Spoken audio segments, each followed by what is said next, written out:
कल, आज और कल लाल गोयल के संग के दर्शकों, आपका बहुत बहुत स्वागत है। आज के इस कार्यक्रम में हम आपका परिचय करवाना चाहेंगे बहुत ही एक विशिष्ट अतिथि से। निर्मल कौर जी, आपका बहुत बहुत स्वागत है हमारे कार्यक्रम कल, आज और कल लाल गोयल के संग में। यह कार्यक्रम V4 news, global TV, V4 stream, news गांव से, संवाद सरोकार news, organ donation India foundation and ज्ञान द्वारा सीधा प्रसारित किया जा रहा है। मैं एक बार पुनः आपका स्वागत करता हूं मिस निर्मल कौर IPS का अपने प्रोग्राम में। मैं परिचय कराना चाहूंगा पहले आपका। मिस निर्मल कौर IPS, जो कि डायरेक्टर जनरल पुलिस की रही झारखंड में। आप IPS की 1983 बैच की हैं। आप अपनी सर्विस के दौरान आप पुलिस अधीक्षक से लेकर महाध्यक्ष, मतलब मींस SP से लेके और डायरेक्टर जनरल तक रही, कार्यरत रही बिहार में, झारखंड में, bureau of police research and development में, मिनिस्ट्री ऑफ होम अफेयर्स में दिल्ली में। आपको बहुत ही ज्यादा ईमानदार और कर्मठ IPS ऑफिसर के रूप में आपको माना जाता रहा है और देखा जाता रहा है। आपने अपने समय में घोड़े पे बैठ के, जो बहुत ही ज्यादा क्रिमिनल एरियाज थे जहां पे बहुत क्राइम था, तो भागलपुर में, पटना में और दरभंगा में ग्रामीण क्षेत्रों का घोड़े पे बैठ के आप पेट्रोलिंग करती थी। आपने बहुत ज्यादा उस वक्त का जो क्राइम था और नक्सलाइट को काफी आपने उसको कंट्रोल में किया। आप अपने समय में भागलपुर में जब ये ब्लाइंडिंग हुआ था, जो बहुत ही इनफेमस ब्लाइंडिंग का केस हुआ था, उस वक्त आपको वहां पे पोस्ट किया गया था और आप वहां पे हंटर वाली के रूप में भागलपुर में जानी जाती थी। आप बहुत ही ज्यादा ईमानदार और कर्तव्यनिष्ठ लेडी ऑफिसर के रूप में जानी जाती हैं। आप भारतीय वेदांतिक फिलॉसफी की और सिख गुरुज और सिख गुरु ग्रंथ साहिब की काफी आपको नॉलेज है, आप उसका ज्ञान है आपको। आप सिख स्क्रिप्चर्स की स्कॉलरी नॉलेज रखती हैं, काफी ज्ञान रखती हैं। आप ग्रामीण उत्थान संगठनों से काफी आपका जुड़ाव रहा है। आप योगादा सत्संग सोसाइटी भारत की 30 वर्ष से ज्यादा सक्रिय सदस्य रही हैं। आप कैटरेक्ट, मोतियाबिंद के जो ऑपरेशन कैंप होते हैं योगाडा द्वारा किए जाते थे, उसके साथ आप संबंधित रही हैं। आपने साधना की, आध्यात्मिक साधना की ऋषिकेश में और वशिष्ठ गुहा में मां गंगा के तट पे 2016 से 2018 तक। आपका पुनः एक बार निर्मल कौर IPS जी, आपका हमारा कार्यक्रम कल, आज और कल लाल गोयल के संग में स्वागत है। आज हम आपसे उन अछूते पलों के बारे में जो काफी लोगों को नहीं पता, वैसे आपके बारे की आपको जो प्रसिद्धि है बहुत ज्यादा है कि आप एक कर्मठ, ईमानदार, बहुत ज्यादा कार्यरत रहने वाली और बहुत स्ट्रिक्ट, बहुत ही सख्त पुलिस ऑफिसर के रूप में जाना जाता था। लेकिन जो आपके अनकहे या अनसुने पहलू हैं, जैसे आपका जन्म कहाँ हुआ, आपकी प्रारंभिक शिक्षा कहाँ हुई, हम अपने दर्शकों को बताना चाहेंगे और आपके मुंह से सुनना चाहेंगे कि आप हमें बताएं कि आपका जन्म कहाँ हुआ और आपकी प्रारंभिक शिक्षा कहाँ हुई। Miss Nirmal Kaur, please. Hoshiarpur के पास में एक गांव है, मास्टर उसका नाम, पंजाब में, जो कि उस गांव से मेरा संबंध है। उस गांव में जन्म हुआ और प्रारंभिक शिक्षा भी वही हुई, ग्रामीण क्षेत्र में, वहीं पंजाब में। और उसके पश्चात उस वक्त नहीं, जब आप प्रारंभिक शिक्षा वहां कर रही थी तो उस वक्त स्कूलों का स्तर वहां का कैसा था, क्या क्या सुविधाएं थी वहां स्कूल में जब आप वहां जाती थी? और जब आप एक लड़की के रूप में स्कूल में जाती थी तो क्या वहां पे लड़कियों की एजुकेशन या शिक्षा में कोई भेदभाव तो नहीं था लड़कों के साथ? भेदभाव बहुत था, अभी भी है मेरे ख्याल से, पर हमारी पीढ़ी के लिए तो बहुत, मतलब अपने घर के ही लोग कहेंगे लड़की है, अच्छे नंबर आ गए तो क्या हुआ, जैसे मेरी ताई जी ने कहा अगर कभी। और स्कूल की क्या कंडीशंस थी उस वक्त, स्कूल किस तरह थे? जैसे मेरा डाटा, स्कूल में मतलब जैसे अंग्रेजी मीडियम में मैंने पढ़ा सिर्फ कॉलेज आने के बाद, अब उससे पहले हमारे यहाँ पंजाबी चलती थी, पंजाबी एक मतलब भाषा थी वहाँ की, प्राइमरी जो फर्स्ट लैंग्वेज पंजाबी थी, और सेकंड में आप हिंदी को मान सकते हैं या संस्कृत ले लीजिए, या चाहे तो उर्दू फारसी भी ले सकते थे उस जमाने में। और उसके बाद अंग्रेजी मीडियम जो होता है, अंग्रेजी को विषय के रूप में जरूर पढ़ा, परंतु अंग्रेजी मीडियम में पढ़ा जो अध्ययन किया माध्यम में, वो कॉलेज आने के बाद ही। कोई संस्मरण आप सुनाना चाहेंगी बचपन का अपना, कोई आपको संस्मरण याद हो स्कूल का या उस वक्त के अपने सहपाठियों के साथ का? सहपाठियों के साथ के भी संस्मरण इमीडिएटली मेरे जहन में एक आता है, जो एकदम आपने जब बात की तो एक बात याद आई, बहुत छोटी सी बात है, शायद मैं कक्षा 2 में रही होंगी या 1 में, तो एक कुछ होता है, कुछ सामान, पहले जमाने में बच्चों को स्कूल में काफी काम किया जाता था, ये सामान यहाँ से वहां रख दो, टेबल लगा दो, यहाँ वो कर दो, दरिया बिछा दो, जो कि आजकल ये बच्चे शायद कभी ना करें, वो कहेंगे कि चाइल्ड लेकर करा रहे। तो कुछ सामान मुझे उधर दे के आना था किसी दूसरी जगह, और वो काफी बड़ा ढेर था और छोटे छोटे हाथ रहे होंगे, तो कुछ सामान रास्ते में गिर गया, शायद वो कागज के फ्लैक्स या एक सुशीला मेरे को पीटने में आम सी बात थी, मतलब बात बात पे थप्पड़ जड़ देना या और बड़ी पिटाई करना कोई बड़ी बात नहीं, तो मेरी गलती रही कि नहीं मुझे नहीं पता, फ्लैग तो मुझसे नहीं था, वो गिरी थी, तो सुशीला मैडम थे, हमारे बहुत कड़े, बहुत स्ट्रिक्ट मैडम आते थे, तो वो जो अध्यापिका थी उन्होंने मुझे बहुत जोर से एक थप्पड़ जड़ दिया, तो कि आप देख के नहीं चलती हो, क्या करती हो, आधा सामान रास्ते में मतलब उस साइंस टैलेंट स्कॉलरशिप बदौलत ही मैं मतलब एक अच्छी जगह एडमिशन पास की और अच्छे से पढ़ी। अच्छा एक बड़ा चीज थी कि लैब वगैरह देखना, हमने इतनी अच्छी लैब्स कभी नहीं देखी थी, तो दिल्ली विश्वविद्यालय आए तो बहुत अच्छी अच्छी लैब देखी, state of the art labs देखी, तो बहुत अच्छा लगा जी। तो उसके बाद आपने सिविल सर्विस को जाने का क्यों सोचा, और उसमें भी खासकर आपने सेलेक्ट किया आईपीएस इंडियन पुलिस सर्विसेज को, उसके बारे में कुछ बताना चाहेंगी?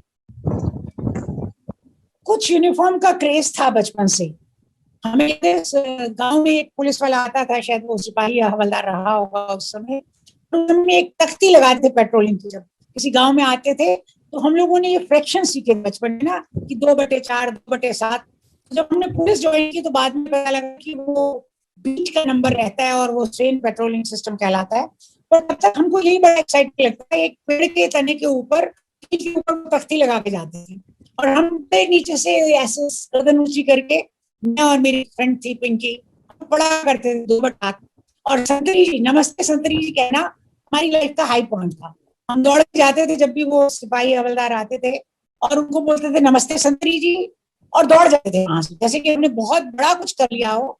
मतलब ये चाइल्डहुड का बहुत ही एक्साइटिंग गेम था, और बहुत थी हमारे। पुलिस सर्विस मुझे बहुत एक्साइटिंग लगी, बहुत ज्यादा एक्साइटिंग लगी इनफैक्ट, और बहुत अच्छे अनुभव रहे, ट्रेनिंग भी कड़ी थी पर मजेदार थी, मतलब जब शाम को थक के सोते थे तो इतनी बढ़िया नींद आती थी कि क्या कहें, तो बहुत थकाने वाली ट्रेनिंग थी, अधिकतर लोग क्लासेस में भी सो जाते थे, इतना कम सोने का समय मिलता था, सुबह सुबह 3 बजे फॉल इन होता था 3:25 पे, तो विद द रिजल्ट की, और शाम को लेट सोते थे लोग, तो बहुत ज्यादा। हम बहुत कुछ आपसे जानना चाहते हैं क्योंकि आपका इतना तजुर्बा रहा है, और आप एक महिला अधिकारी के रूप में आप हमें बहुत कुछ बता सकती हैं, लेकिन कुछ कर नहीं पा रहे हैं, ये हमारे बियॉन्ड द कंट्रोल है, हमारे हाथ में नहीं है, लेकिन देखिए कोशिश जारी है। लेकिन दर्शकों इतना जरूर है कि कोशिश होनी चाहिए। आप हमारा जब टाइम कोविड चल रहा है, या कोविड ये खत्म भी हो जाएगा, सेकंड फेज पे थर्ड फेज का अगर आता है, तो भी इंफ्रास्ट्रक्चर पे जोर देना चाहिए। अभी इंफ्रास्ट्रक्चर अगर हमारे शहरों में ये हाल है, तो गांव की क्या हालत होगी अगर हम नहीं जोड़ पाएंगे। निर्मल कौर जी, क्या आप आ गई हैं? आप हमें सुन सकती हैं? मैं कभी कभी बीच में आपको सुन पा रही हूँ। तो आप बताइए, आप जो बता रही थी संस्मरण अपना। मैं बता रही थी कि पुलिस सर्विस में जो कठिन परिश्रम किया उससे काफी फायदे हुए, फिजिकल फिटनेस भी मिली और चरित्र निर्माण भी हुआ। तो जब हम लोग फील्ड में आए, जब पोस्टिंग हुई एसपी के रूप में या डीआईजी के रूप में, आईजी के रूप में, तो हम लोग काफी श्रम कर पाते थे उसी प्रशिक्षण की बदौलत। तब इतना मैकेनाइजेशन नहीं था, बिहार में तो सड़कें तक नहीं थी। द रिजल्ट की अगर आपको जाने गाँव में, और गांव दूर दूर हैं, तो आप पैदल भी नहीं उतना जाइएगा, पानी चढ़ा हुआ है। घुड़सवारी मेरी बहुत अच्छी प्रशिक्षण में हो गई, उसका मुझे बहुत लाभ, क्योंकि मतलब 80-80 किलोमीटर चले जाना, मतलब सुबह सुबह स्टार्ट करना, रात को जाना, घोड़े भी थके, हम भी थके। वो इसीलिए संभव हो पाया दूर दराज के गाँव में जाना, कि हम लोगों ने श्रम किया था और प्रशिक्षण बहुत अच्छा मिला। श्रम किया क्या था, हम लोग तो आलसी थे, श्रम करवाया गया था। हमारे जो प्रशिक्षक, जो उस्ताद लोग थे, जो ड्रिल इंस्ट्रक्टर वगैरह थे, वो लोग बहुत ऊंचे इखलाक के आदमी थे, ऊंचे चरित्र वाले लोग थे। उन्होंने हमें बहुत अच्छा प्रशिक्षण दिया। और कहते हैं गुरुजन अगर अच्छे मिले तो आदमी अच्छा ही रहता है। और बड़ी बात है कि हमने जो अपने सीनियर देखे, जो हमने अपने देखे, बहुत अच्छे लोगों से पाला पड़ा मेरा। बहुत अच्छे अच्छे सीनियर मिले, अच्छे अच्छे गुरुजन मिले, अच्छे अच्छे उस्ताद मिले, अच्छे अच्छे ड्रिल इंस्ट्रक्टर मिले। तो जैसे गीता में लिखा है ना, गीता में एक श्लोक है, यद्यता आचरति श्रेष्ठत देवेतु जना सेयत प्रणाम यत् प्रमाणम कुरुते लोकस्ततु अर्वर्तते। शायद यही श्लोक है कि जो जो श्रेष्ठ जन करते हैं, जो जो हमारे सुपीरियर करते हैं, जो समाज के ऊंचे जन करते हैं, उसी को बाकी लोग फॉलो करते हैं। तो उनके चरित्र से हमें बहुत बड़ी एक वांगी मिली, और कैसा जीवन जीना चाहिए, what is the true metal of man, हमारे शिक्षकों ने हमें सिखाया, जो कि हम अपने उनके उदाहरण को देख के अपने जीवन में उतारने का प्रयास कर पाए। निर्मल कौर जी, एक प्रश्न मैं जरूर जानना चाहूंगा कि ये आपका जो नाम हंटर वाली पड़ा, ये कब और क्यों पड़ा और कैसे पड़ा? देखिए, हम लोग बचपन में ना बहुत कम सिनेमा वगैरह देखते थे, और हंटर वाली नाम मुझे नहीं मालूम था क्यों आ गया। In fact I was very embarrassed about it. क्या डाकिया जो डाक छोड़ जाता था, उसमें ऊपर कुछ नहीं लिखा होगा, उसमें लिखा होगा हंटर वाली और कोई एड्रेस नहीं, और डाकिया मेरे यहाँ दे जाता था, और सैकड़ों सैकड़ों चिट्ठियां आती थी। तो उस समय में मुझे इतनी लज्जा आती थी, मैं इतना एम्बैरेस इस बारे में, मुझे इतना गलत लगता था कि गलत है, या पता नहीं क्या लगता था। आज नहीं लगता है, उस समय लगता था, यंग एज में तो ऐसा लगता है। तो मैंने डाकिया को बुलाया, मैंने कहा इस चिट्ठी में मेरा नाम कहाँ लिखा हुआ है, जो तुम ऐसी सैकड़ों चिट्ठियां रोज छोड़ जाते हो। तो वो बेचारा बहुत, मतलब बोला क्या करे मैडम, क्या करे, ऐसे आता है तो चिट्ठी डिलीवर करनी है। तब आज मुझे थोड़ा अम्यूजमेंट होता है ये सोच के, तो उस समय थोड़ा बहुत गुस्सा ही आता था कि क्यों लोग कहें। और बाद में क्या हुआ कि, तो शायद क्योंकि ये कॉमन बोलचाल में था हंटर वाली शब्द, तो भागलपुर के लोगों ने शायद कभी महिला को कुत्ते पे सरपट दौड़ते नहीं देखा होगा। उन्होंने मुझे देखा, उन्होंने किसी न किसी ने मेरा नाम हंटर वाली रख दिया।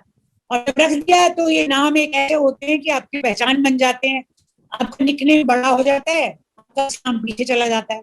तो आज भी मेरी पहचान हंटर वाले रूप में है। जो मेरा असली नाम है निर्मल कौर, कम लोग जानते हैं। जी, अच्छा। अब चलते चलते, क्योंकि आज हम बहुत कुछ जानना चाहते थे, लेकिन आपका संबंध इसका जो नेट की प्रॉब्लम की वजह से नहीं हो पाया, लेकिन फिर भी चलते चलते आप क्या एक संदेश देना चाहेंगी युवा पीढ़ी को, कि युवा पीढ़ी क्या चीज करे जिससे कि वो भी आपकी तरह एक बहुत अचीवर बने, बड़े स्तर के ऑफिसर बने? निर्मल कौर जी। जो हमारे साथ जो यंग जुड़े हुए हैं, जो युवा वर्ग जुड़ा है, और बड़ों के लिए भी सबसे इंपॉर्टेंट चीज कंपनी है। कहते हैं ना कि if you want to know man, know the 6 people he lives with, जिनके साथ वो उठता बैठता है। जैसे you are just the average of 7 people you deal with. तो कंपनी बहुत इंपॉर्टेंट है, अपनी कंपनी बहुत अच्छे रखे। और अगर किसी कारणवश अच्छी कंपनी नहीं मिलती है, तो बजाय मोबाइल और टीवी में खोले, पुस्तकें पढ़े, पुस्तकों से ज्ञान अर्जन करें। पुस्तकें बहुत अच्छी कंपेनियन है, आजकल तो कोई पुस्तक पढ़ता नहीं है, तो पुस्तकों में आपको जो दुनिया के बेस्ट फ्रेंड है उनके साथ मिलने का मौका मिलता है, क्योंकि आपको रियल जीवन में कभी नहीं मिलता। आप चाहे तो जॉन स्टुअर्ट में पढ़ें, आप चाहे तो अपने कुरान पढ़ें, आप चाहे तो उपनिषद पढ़ें, आप चाहे तो गीता पढ़ें, बड़े से बड़े वेस्टर्न और ईस्टर्न थिंकर पढ़ें, अपने जो आध्यात्मिक गुरु हैं जिन्होंने पूरे दर्शन का निचोड़ बहुत एक श्लोक में, एक दोहे में, एक शब्द में कर डाला है, उनको पढ़ें। तो पढ़ते पढ़ते कहते हैं ना, करत करत अभ्यास ते जड़ मत होश जान, रसरी आवत जात ते सिल पर पढ़त जान।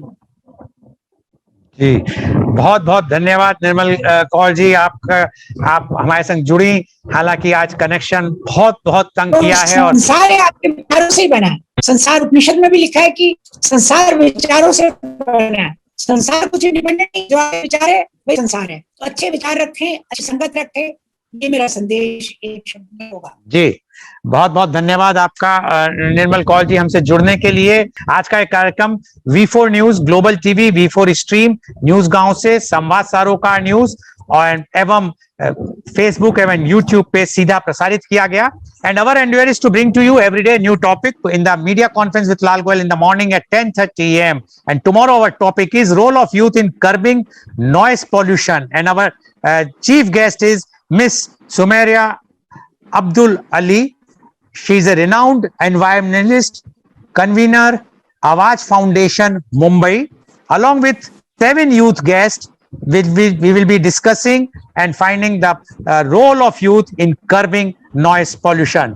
बहुत बहुत धन्यवाद एक बार पुनः निर्मल कौर जी आपका और दर्शकों आपका कि आप हमसे जुड़े। हालांकि हमें खेद है कि आज इंटरनेट निर्मल कौर जी का अच्छा ना होने की वजह से प्रोग्राम हम पूरी तरह से आपको अच्छी तरह से नहीं दिखा पाए, लेकिन हम आपको विश्वास दिलाते हैं कि कभी बहुत शीघ्र जब उनका नेट प्रॉपर होगा तो हम निर्मल कौर जी को एक बार अपने कार्यक्रम में पुनः आमंत्रित करेंगे। बहुत बहुत धन्यवाद।